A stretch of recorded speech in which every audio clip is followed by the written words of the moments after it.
Hey, hello! Ayan, tayo po ay pipitas ng ilang hinog na cherry tomato. Nako, very exciting ito.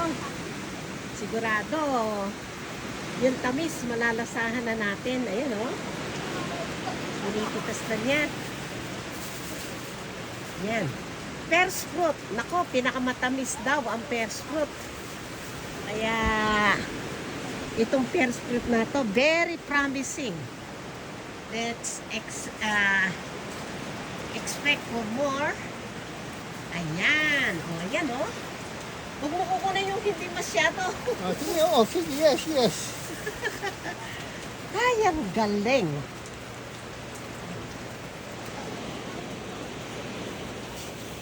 Ganda oh. Ang haba. Ilan na? Ito kasi 80 ng karaniwan sa ibang lugar, sa ibang bansa. Dahil tayo nasa Pilipinas, hindi man natin marating yung 18 na cluster, pasado raw tayo, pasado. Ayan. Sa Holland o Netherlands, ay 18 yung ganiril nila, 18. Pero tayo, 12 and 14. So, sabi ng mga breeder, pasado tayo sa kanilang panlasa, oh. Ayan. Oh, ang dami. Ang dami. Ang maganda rito sa variety na to, kung mahihinog pala yung una, hindi sabay-sabay, so unti-unti mo siyang mapipitas.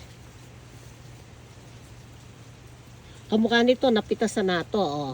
13 lang natitira. Ayun, ganun po ibig sabihin ng cluster.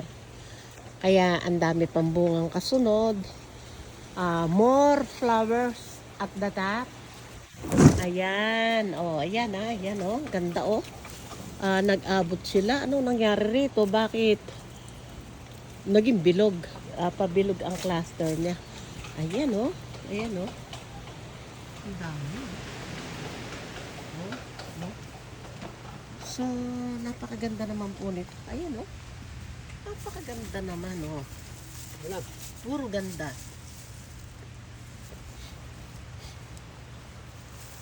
Yan.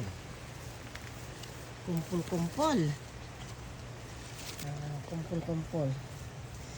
Pears fruit po ay pinakamasarap, pinakamatamis. At siyempre, quality. Quality fruit. Yan, quality fruit. Ito, 16 ata, oh, 16. Yung iba, 14. Ito, ang cute naman ito. Andun sa baba, oh, ayun, oh. Ayan, oh, sa baba. Ayan, oh. Ayan. So, kung titingnan mo, naglawit, kumbaga sa ubas, naglawit yung bunga, oh. Ayan po, nakikita nyo ba yan? Nakikita nyo ba yan? Naglawit ang bunga.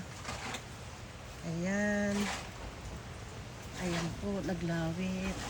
Ayan. Kaya, ang ganda. Ang ganda-ganda. Nakikita lahat. Ayan o. Naglawit.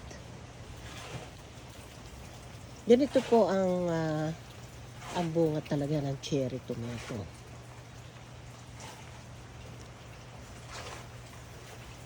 Kaya, yung gustong tumikim, reserve yours.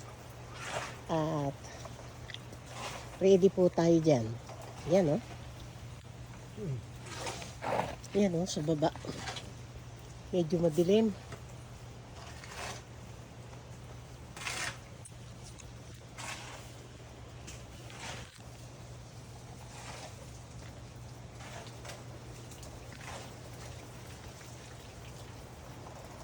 Naglawit ang bunga.